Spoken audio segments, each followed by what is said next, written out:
First of all, I want to thank you for accepting to talk to us. You're welcome. First things first, who is Nancy Kalembe? I'm a Ugandan woman, most importantly. Ugandan citizen, born and bred here. Nancy Kalembe is best described as a daughter of the North High God. I am a family woman. I'm a businesswoman. I am a mentor, a mother. I wear different hats, basically. Okay. I studied here. I did a Bachelor of Science in Population Studies and I majored in Actuarial Science, Career University. Could you share with us about your political leadership background or probably work experience?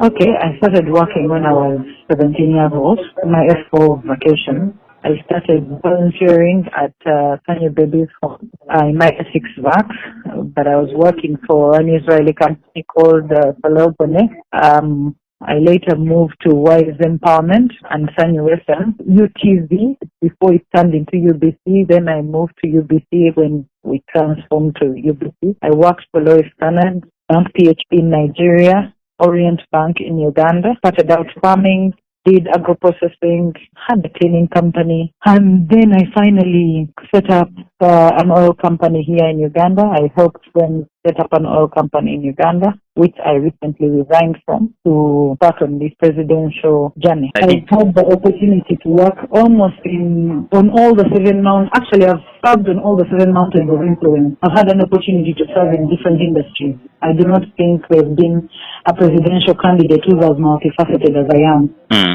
So I'm bringing all my experience to this.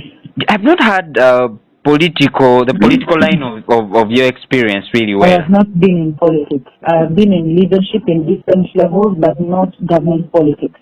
Okay, so as someone who wants to stand for presidency, what do you think is the major problem Uganda is facing, and how do you plan on addressing it? I believe Uganda's major problem, most glaring problem, is poverty. And dealing with it is a multifaceted thing. Because income or someone's net worth, should I say, depends on 2 factors: incoming and outgoing, income and expenditure. And when we are dealing with the issue of poverty in this country, we plan to handle it from both ends. The first, I will deal with income. We have 4 tools that we have identified that we'd like to work with. First is community businesses, where the businesses government will support businesses in different areas so they can build, and there will be incentives for community businesses that will be put in place. And then we have what we call innovation centers. We have talent development centers and incubation centers. Now, as we are dealing with this issue of poverty, please remember that the biggest percentage of our population are youth. Over 70% of the population in Uganda are youth, and yet they are the ones that are most unemployed. So they don't have jobs, and yet they're the bulk of the population, and therefore poverty becomes a glaring problem in our faces. Secondly, when we're talking about poverty, there are 2 groups of people that we focus on mainly. That is the youth, because they're the bulk of the population. Secondly, the women. We are slightly over 58% of Uganda's population. So when unemployment and poverty disturbs these 2 groups, women and youth, then we cannot start discussing improving GDP, improving the economy, when these 2 groups of people are ignored and marginalized. Being the first female president of this country will bring a lot of changes. We've been talking about women empowerment, youth empowerment, but no one really understands these things until you are wearing the shoes of these 2 groups. I just happen to fall under those 2 groups, the youth and the women.